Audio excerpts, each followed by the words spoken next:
So this week I'm checking out a game that was recommended to me by my friend Will. I wasn't quite sure what to expect, so I played it with an open mind. As it turns out, it's a 2D action platformer with a few puzzle segments. Fairly ambitious. But how does it pan out? Well, for the most part, James Bond Jr. is pretty fun. You play as, James Bond Jr.? Supposedly this was originally a character used in a spin-off series, but the strange thing is that, from what I've looked at, James Bond Jr. is actually the original James Bond's nephew. How does the Jr. indicate that he's the nephew? I would have assumed that he was James Bond's son. I'm confused. So since James Bond Jr. is apparently a teenager, what kind of missions does he go on? Well, I don't know. Possibly disabling freaking missiles in a hidden jungle base owned by the evil villain Scumlord? Looks like throwing someone right into the fire, right? But yeah, that's the first mission of the game. James has 45 minutes to disarm 5 missiles and then find an escape teleporter. Yep, James Bond Jr. has more advanced devices than his uncle. A freaking teleporter. But even with this teleporter at his disposal, this mission is incredibly difficult. There's a ton of enemies shooting at you, a few robots that fire rockets, and in addition, you have evil fish and fucking bubbles attacking in the water. What's up with deadly bubbles all the time? You also have a few oddly colored flames that get propelled from pipes. Everything is out to kill you. To make things worse is the method used to actually disarm the missiles. When you find a computer terminal in the same room as the missile, you can press up to access it, and then you're treated to one of my personal most hated puzzles ever. A version of a sliding puzzle. I cannot put into words how much I hate those fucking things. I'm not gonna lie, the first one I encountered I was fine with, but for the other 4, I just looked up a video on YouTube because I didn't want to waste my time any more than I needed to for this stupid puzzle. Plus, that 45-minute time limit may sound generous, but it's not. The level itself, just like the rest of the game, is a giant maze. There are multiple paths that you can take in order to clear the stage. You'll need to explore every area just to find all of the missile terminals.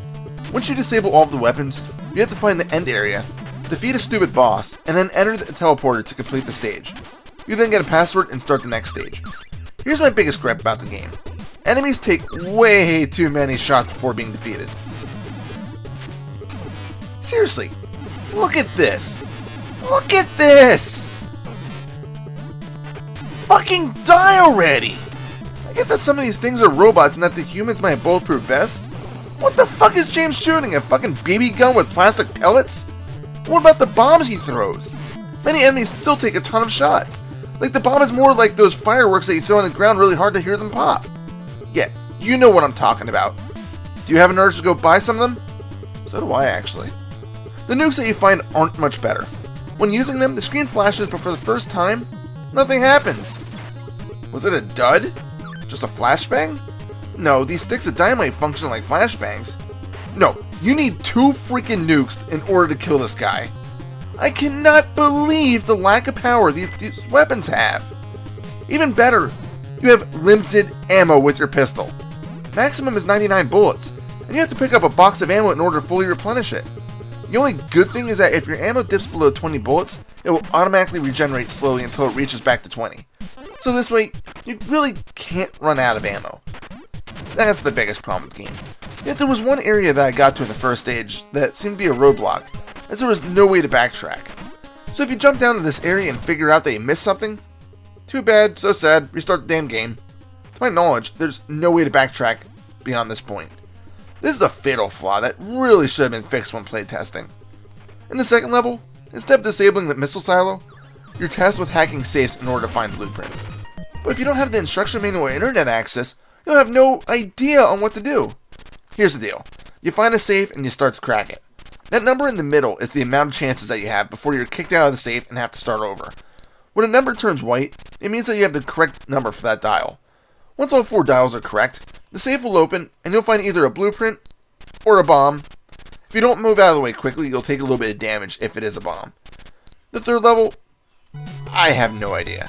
I started getting frustrated because it became more of the same, except adding in a cool jetpack. I started to get lost again, and coupled with the insane amount of bullets that the enemies will take, I just gave up. I think there's 5 total levels, but I just couldn't bring myself to continuing on. One other minor thing that takes a bit of getting used to is that in order to change your weapons, you have to press down and press select. I don't know why down is required to do this, since select isn't used for anything else. But hey, what do I know? Plus, it cycles through, so you don't want to get too far ahead of yourself, because then you can go right by what weapon you want to use. Plus, there is a selectable invulnerability power-up, but the catch is that you can't shoot when using it. Well, that's just freaking dumb. On the plus side, while you're dumping round after round after round after round after round after round after round into an enemy, there's a fairly catchy music track playing. At the same time, the graphics are pretty nice to look at. Everything is detailed well, and the acid and water pools in the first level have a cool effect on them. That's always a plus. As much as I'm trying to think of more to talk about, I really think I touched it all. James Bond Jr. isn't a horrible game by any means, but one that's just mildly irritating at times. I don't mind the maze layout, but a compass or a map or something would have been nice, as well as a point of return instead of a point of restart your damn game. In addition, fuck those slider puzzles. And finally, the enemies? They should not take that much frickin' damage. All in all though, I at least enjoyed it for a little while. If you're looking for a new retro game to check out, give James Bond Jr. a chance. Just bring your own guns. Final score? 7 out of 10. This is Reaper. Facebook.com/ReapersReviews. Happy fragging.